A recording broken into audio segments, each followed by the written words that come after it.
이 목걸이 40년 전 우리 어머니가 맡기신 거죠? 그래요. 그리고 이 목걸이의 주인은 안녕하세요. 1984년 겨울. 제가 28살이었던 그때의 기억은 아직도 생생합니다. 남편이 음주운전 사고로 세상을 떠난 후 혼자서 쌍둥이를 키우는 일은 너무나 버거웠습니다. 갑작스러운 사고로 보험금도 받지 못한 채 저와 아이들은 혼자가 되었습니다. 장례를 치르고 나니 모아둔 저축은 바닥이 났고 월세와 생활비를 감당하기가 힘들어졌습니다. 낮에는 공장에서 일하고 밤에는 식당 일을 했지만 두 아이를 키우기에는 너무나 빠듯했습니다. 더 큰 문제는 아이들을 돌봐줄 사람을 구하기가 힘들었다는 점입니다. 이웃집 아주머니께 돈을 드리고 맡기긴 했지만 그분도 더 이상은 힘들다고 하셨습니다. 설상가상으로 공장에서 일하던 중 손가락을 다치는 사고가 났습니다. 2달간 일을 못하게 되었고 그동안의 생활고는 더욱 심해졌습니다. 월세도 밀리기 시작했고 아이들의 분유값과 기저귀 값을 감당하기도 힘들어졌습니다. 결국 제가 선택한 것은 아이들을 고아원에 맡기는 것이었습니다. 그날도 많은 눈이 내렸습니다. 상현이와 상호를 데리고 고아원으로 향하는 버스 안에서 저는 계속해서 아이들의 작은 손을 잡고 또 잡았습니다. 차마 아이들의 얼굴은 볼 수가 없었습니다. 울음을 참느라 입술이 터질 것만 같았습니다. 고아원 앞에 도착했을 때 상호가 왼쪽 눈 밑에 점을 긁적이며 저를 올려다보던 모습이 아직도 선명합니다. 그때 제가 할 수 있었던 말은 엄마가 꼭 데리러 올게 라는 한마디뿐이었습니다. 원장님께 아이들을 맡기면서 저는 제 목에 걸고 있던 금목걸이를 풀어 원장님께 드렸습니다. 그것은 결혼할 때 시어머니께서 주신 것으로 마지막 남은 귀중품이었습니다. 나중에 제가 아이들을 데리러 올 때 신분 확인용으로 쓰일 수 있도록 보관해달라고 부탁드렸습니다. 그날 이후로 저는 매일 밤 악몽에 시달렸습니다. 꿈에서는 항상 아이들이 저를 부르며 울고 있었고 저는 그들에게 다가가지 못한 채 멀어져만 갔습니다. 하루하루가 지옥 같았지만 저는 반드시 아이들을 데리러 가겠다는 결심을 했습니다. 그것만이 제가 살아갈 수 있는 이유였습니다. 반년이 지났을 때였습니다. 아이들 소식이 궁금해 고아원을 찾았더니 원장님께서는 제게 놀라운 소식을 전해주셨습니다. 대구에 사는 부유한 가정에서 두 아이를 함께 입양하고 싶다는 의사를 밝혔다고 하셨습니다. 처음에는 제 마음이 무너져 내렸습니다. 이제 정말 우리 아이들을 영영 볼 수 없게 되는구나 하는 생각에 한동안 아무것도 할 수가 없었습니다. 하지만 원장님께서 입양 가정에 대해 자세히 설명해 주시면서 제 마음이 조금씩 달라지기 시작했습니다. 입양 가정의 아버지는 대구에서 중견기업을 운영하시는 분이셨고 어머니는 초등학교 교사셨습니다. 결혼 10년 동안 아이가 없어 늘 아이들을 그리워하셨다고 했습니다. 특히 쌍둥이를 절대 떨어뜨리지 않겠다는 약속을 하셨다는 말씀을 들었을 때 제 마음 한켠이 따뜻해지는 것을 느꼈습니다. 몇 년 뒤 몰래 대구까지 내려가 그 가정을 먼 발치에서 지켜보았습니다. 엄마가 아이들의 머리를 쓰다듬어주는 모습, 아빠가 아이들을 어깨에 태우고 공원을 산책하는 모습, 그 모든 것들이 제게는 위로가 되면서도 한편으로는 큰 상처가 되었습니다. 입양 가정에서 우리 아이들은 날이 갈수록 건강하게 자라났습니다. 몰래 지켜보는 동안 저는 아이들이 좋은 학교에 다니고 피아노와 태권도를 배우고 맛있는 음식을 먹으며 행복하게 지내는 모습을 보았습니다. 제가 해주지 못했던 모든 것들을 새로운 부모님께서 해주고 계셨습니다. 하지만 그곳에서 더 이상 지켜볼 수가 없었습니다. 아이들이 점점 더 낯설어져 가는 것이 두려웠기 때문입니다. 그래서 마지막으로 한 번 더 아이들의 모습을 가슴에 담고 저는 발걸음을 돌렸습니다. 그때 제 마음속으로 다짐했습니다. 언젠가는 꼭 다시 만나자. 그때는 너희들이 자랑스러워할 수 있는 엄마가 되어 있을게. 아이들을 보낸 후 제 삶은 완전히 달라졌습니다. 더 이상 새 식구의 생활비를 혼자 벌기 위해 허덕이지 않아도 됐지만 그 허전함은 견딜 수 없을 만큼 컸습니다. 그러던 어느 날 제가 아이들을 맡겼던 그 고아원을 다시 찾았습니다. 원장님께서는 저를 보시자마자 청소부 일자리를 제안하셨습니다. 처음에는 망설였습니다. 매일같이 버려진 아이들을 보며 제 죄책감과 싸워야 한다는 게 두려웠기 때문입니다. 하지만 그곳에서 일하면서 저는 깨달았습니다. 저처럼 어쩔 수 없는 상황에서 아이를 포기해야 했던 부모들이 얼마나 많은지, 그들의 아픔이 얼마나 깊은지를, 특히 저처럼 미혼모였다가 혼자서 쌍둥이를 키우다 포기할 수밖에 없었던 한 어머니를 만났을 때는 마치 거울을 보는 것 같았습니다. 청소부로 시작했지만 저는 밤마다 사회복지 공부를 했습니다. 검정고시를 보고 방송통신대학에 들어가 사회복지학을 전공했습니다. 새벽부터 밤까지 일하고 공부하는 생활이 힘들었지만 제가 포기했던 아이들을 생각하며 버텼습니다. 10년이 지나고 저는 고아원의 사회복지사가 되었습니다. 그리고 또다시 15년이 흘러 부원장이 되었습니다. 그 과정에서 많은 어려움이 있었습니다. 특히 전 원장님께서 돌아가시고 새로 부임한 원장님은 고아원을 사유하려 했습니다. 아이들의 급식비를 횡령하고 후원금을 빼돌리는 모습을 보며 저는 참을 수 없었습니다. 결국 저는 그 비리를 고발했고 1년간의 긴 싸움 끝에 승리했습니다. 그 일이 계기가 되어 저는 40대 후반에 원장이 되었습니다. 원장이 된 후 첫 번째로 한 일은 입양 기록 보관 시스템을 체계화하는 것이었습니다. 제 아이들처럼 언젠가 부모를 찾고 싶어 할 아이들을 위해서였습니다. 지난 40년간 저는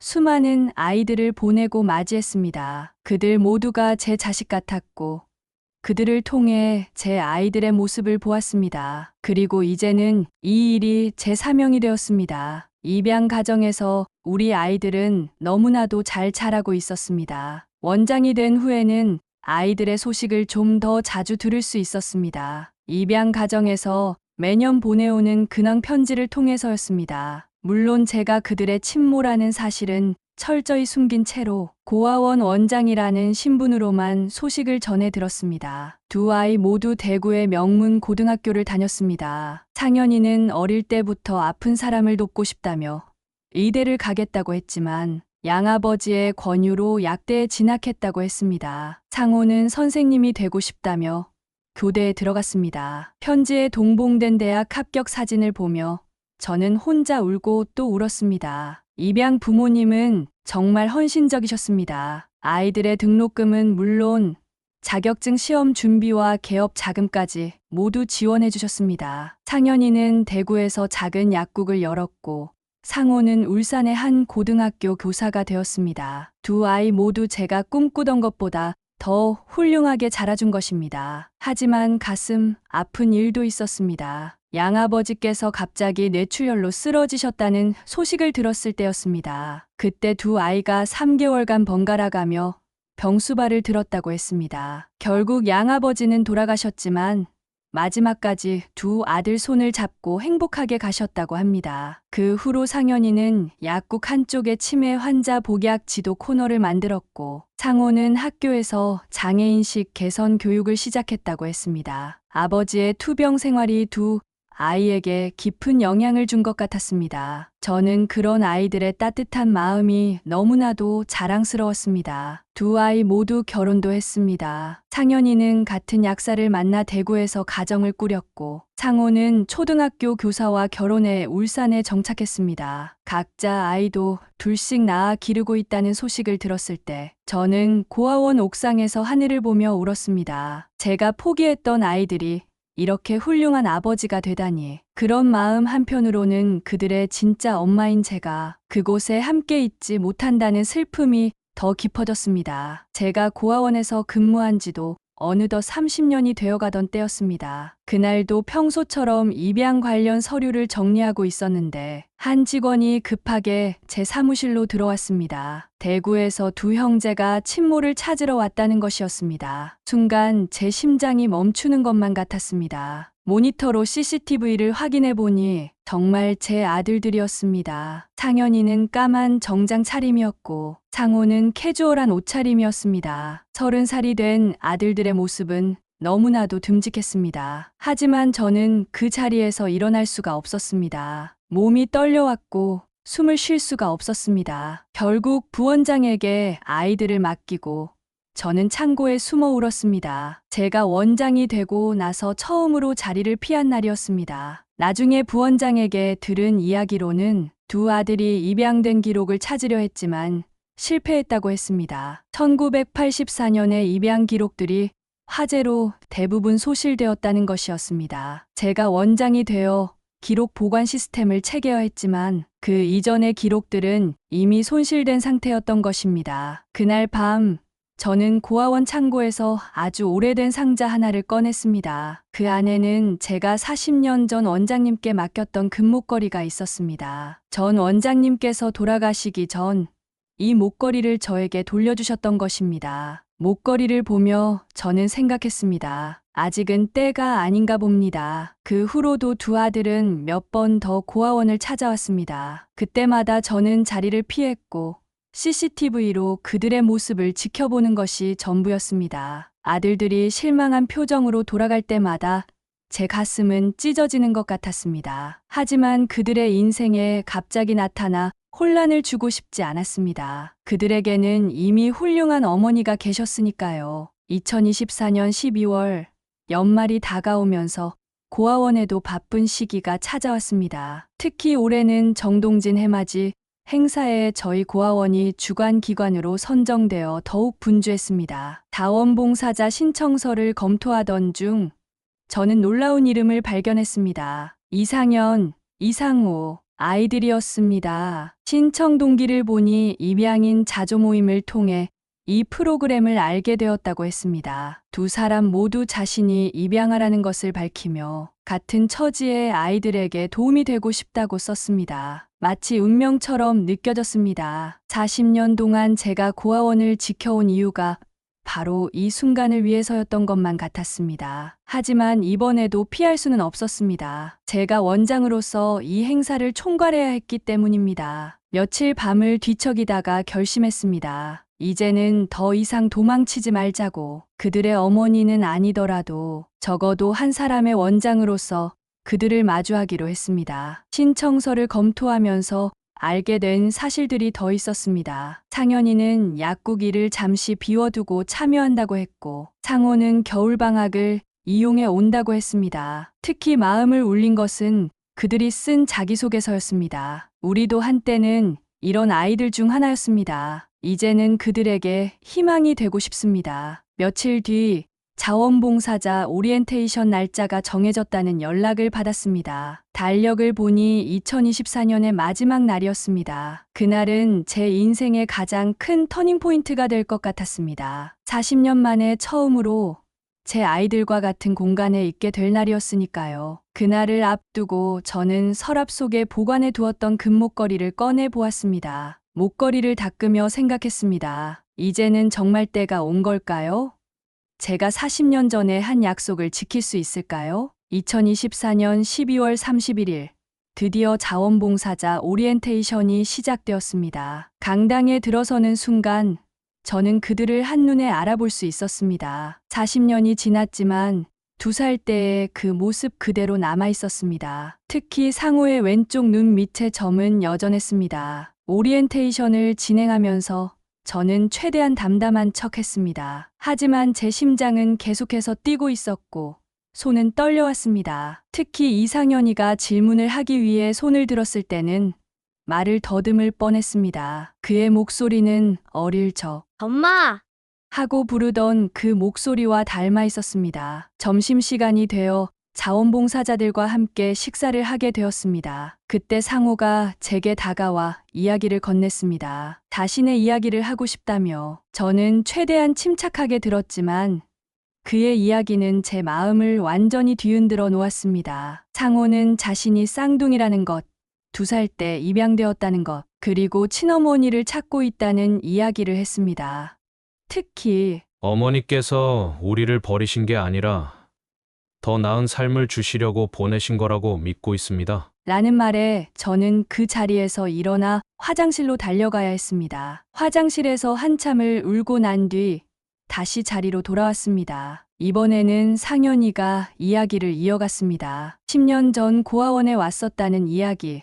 기록을 찾지 못해 실망했던 이야기, 그리고 지금은 입양인 자조 모임에서 다른 입양인들을 돕고 있다는 이야기까지. 저는 묵묵히 듣는 것밖에 할 수 없었습니다. 그날 밤, 저는 숙소에서 혼자 울었습니다. 제 아들들이 이렇게 훌륭하게 자랐다는 사실에 감사하면서도 40년 동안 제 존재를 숨겨온 것이 이기적이었던 건 아닌지 괴로웠습니다. 하지만 이제는 정말 모든 것을 털어놓아야 할 때가 온 것 같았습니다. 2025년 1월 1일 새벽 4시 정동진 해맞이 행사 준비를 위해 모두가 분주했습니다. 자원봉사자들은 각자 맡은 구역으로 흩어져 행사 준비를 시작했습니다. 그때 상현이와 상호가 다시 제게 다가왔습니다. 행사 시작 전에 잠깐 이야기를 나눌 수 있느냐고 했습니다. 추운 바닷가 벤치에 앉아 그들은 자신들의 이야기를 시작했습니다. 1984년 12월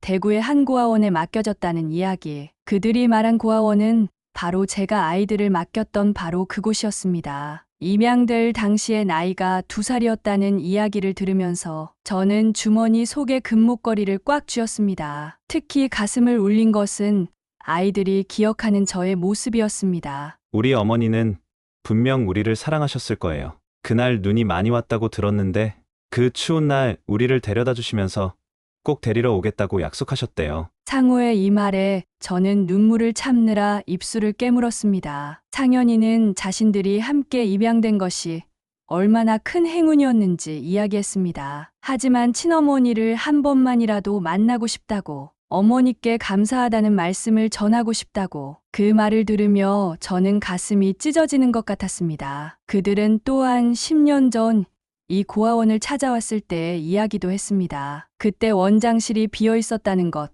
결국 기록을 찾지 못하고 돌아갔다는 것. 그 이야기를 들으면서 저는 그때 제가 얼마나 비겁했는지 다시 한번 깨달았습니다. 해가 뜨기 전 차가운 바닷바람을 맞으며 저는 결심했습니다. 더 이상은 도망치지 말자고. 이제는 40년 전에 그 약속을 지켜야 할 때라고. 해가 뜨기 전 저는 제 숙소에서 오래된 상자를 꺼냈습니다. 그리고 40년 동안 간직해온 금목걸이를 손에 쥐고 다시 바닷가로 나왔습니다. 상현이와 상호는 여전히 그 벤치에 앉아 있었습니다. 제가 그들 앞에 멈춰 섰을 때 제 심장은 터질 것만 같았습니다. 떨리는 손으로 금목걸이를 꺼내 들었습니다. 1984년 12월 18일.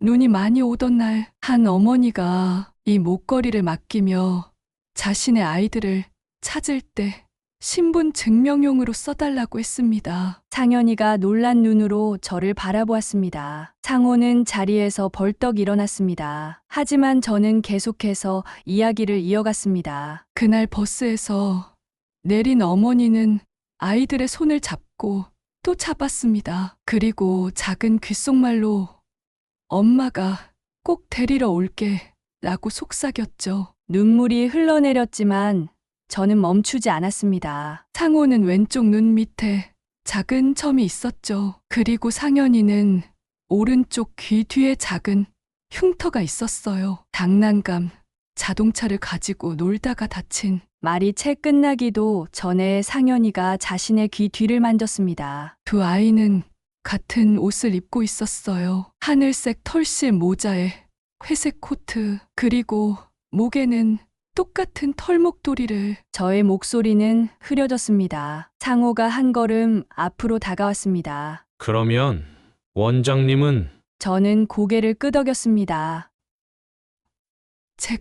제가 당신들의 어머니입니다. 40년 전 이 목걸이를 맡기고 떠났던, 그리고 40년 동안 매일매일 그리워했던. 더 이상 말을 잇지 못했습니다. 눈물이 앞을 가렸고 다리에 힘이 풀려 그 자리에 주저앉고 말았습니다. 바닷가에 주저앉아 있던 저를 두 아들이 동시에 일으켜 세웠습니다. 그들의 손은 따뜻했습니다. 40년 전 제가 놓아버렸던 그 작은 손들이 이제는 저를 받쳐주는 큰 손이 되어 있었습니다. 해가 뜨기 직전 우리는 함께 바닷가 난간에 기대어 서 있었습니다. 아무 말도 하지 않았지만 서로의 온기만으로도 충분했습니다. 40년이라는 긴 시간 동안 우리는 각자의 자리에서 이 순간을 기다려왔던 것 같았습니다. 수평선 위로 붉은 태양이 솟아오르기 시작했습니다. 그 순간 상호가 제 어깨를 껴안았고 상현이는 제 손을 잡았습니다. 저는 두 아들의 따뜻한 체온을 느끼며 생각했습니다. 그래, 이제야 약속을 지켰구나. 해가 완전히 떴을 때 상현이가 처음으로 입을 열었습니다. 자신의 아이들에게 할머니가 또 생겼다며 아이들이 좋아할 거라고 했습니다. 상호는 울산에 있는 자신의 집에 큰 방이 있다며 제가 같이 살면 좋겠다고 했습니다. 하지만 저는 고개를 저었습니다. 아직 고아원에는 제가 필요한 아이들이 많다고, 대신 주말마다 찾아가겠다고 약속했습니다. 그리고 무엇보다 이제는 두 아들에게 좋은 어머니가 계시니 제가 그 자리를 뺏고 싶지 않다고 말했습니다. 그때 상호가 제 손을 꼭 잡으며 말했습니다. 우리에게는 두 분의 어머니가 계셔도 됩니다. 한 분은 우리를 낳아주시고 다른 한 분은 우리를 키워주셨으니까요. 그 말에 저는 다시 한번 눈물이 흘렀습니다. 해돋이 행사가 끝난 후 우리는 함께 아침을 먹었습니다. 40년 만에 첫 식사였습니다. 식사를 하면서 우리는 서로의 이야기를 나누었고 앞으로의 계획도 세웠습니다. 그리고 매년 1월 1일 이정동진에서 다시 만나기로 약속했습니다. 그날 이후 저희 삶은 완전히 달라졌습니다. 여전히 고아원 원장으로 일하고 있지만 이제는 더 이상 혼자가 아닙니다. 두 아들과 그들의 가족들이 제 곁에 있으니까요. 40년이라는 시간이 걸렸지만 결국 우리는 다시 하나가 되었습니다. 여러분, 오늘 우리 정다운 사랑방에 찾아온 이야기 어떠셨나요? 40년이라는 세월을 뛰어넘어 다시 만난 가족의 이야기가 우리 모두의 마음을 따뜻하게 했죠. 이렇게 정다운 이야기들을 더 많이 나누고 싶어요. 구독과 좋아요로 함께 해주실 거죠? 구독과 좋아요 버튼을 누르는 순간 모든 행운이 여러분께 찾아옵니다. 2025년 을사년 여러분의 가정에도 정다운 사랑이 가득하시길 바랍니다.